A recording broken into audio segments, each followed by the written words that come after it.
ABC News chief investigative reporter Josh Margolin joins me live now for more on this. Josh, the suspect here was arrested on 10 preliminary charges, 5 counts of first-degree murder and 5 hate crimes. But you say that may not be the charges he actually ends up facing in court. The DA was very clear yesterday that these are charges to hold him. Now, we imagine, and the DA said, that the murder charges will likely stay. Obviously, we have 5 people who were killed in the incident. The hate crimes, that was critical because originally, the first day they said that it was being investigated as a hate crime. Now, by charging hate crimes, even preliminary charges, that says it was a hate crime. The additional charges that typically come are attempted murder, which could come in connection with other people at the club who were not actually killed. And they also said yesterday there could be federal charges. We've seen that many times where some sort of a hate incident or a terror incident winds up being charged both in state court and in federal court, and the person can be convicted on both. Now, President Biden made a statement yesterday saying the LGBTQI+ community has been subject to horrific hate violence in recent years. Is law enforcement seeing a pattern here? More than a pattern. It's an absolute surge. This is not imagined. This was happening even before the pandemic, but the pandemic really launched what's been going on for the last number of years in this country.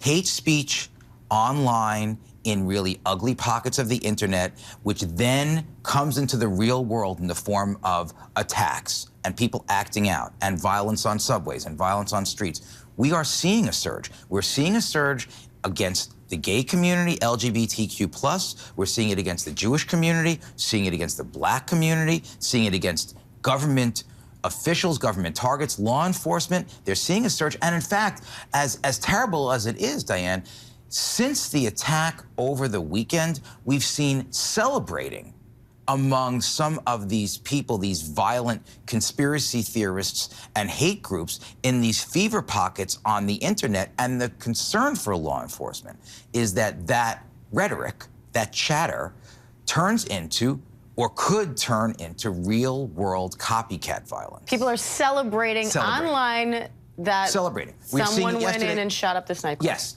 Great job. Kill more of them. It is the most awful, despicable, deplorable type of thing you can imagine. It is the ugliest of the ugliest stuff on the internet. Now, there's also a lot of questions surrounding the suspect's 2021 arrest and whether or not it should have triggered Colorado's red flag gun laws.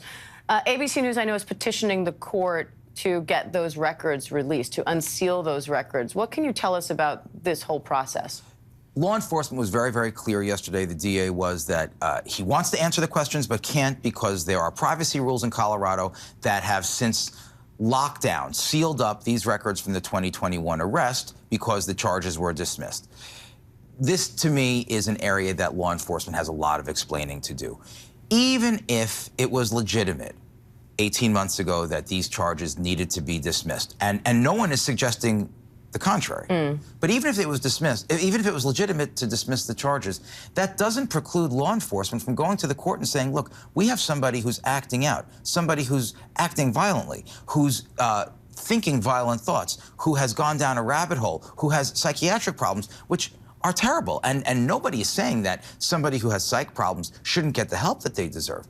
You know, and that's what red flag laws are there for somebody who has not been convicted necessarily, who's not locked up, but that the court can say, look, that person shouldn't have weapons because we're fearful about what that person in their mental state might do with the weapons. And so there's going to be a lot of explaining. The DA tried to explain that that wouldn't have been his obligation to go forward and make a petition to the court, but there's a lot of explaining that needs to be done. And frankly, for the public's need for security and understanding, to our way of thinking, the answers are coming too slowly on that issue. We have somebody who we know was arrested. It was a threat of violence, a bomb threat. He was allegedly threatening his own mother. But with the record sealed, we don't know why those charges were dismissed. Absolutely not, and that's the problem. Now, where does the investigation go from here?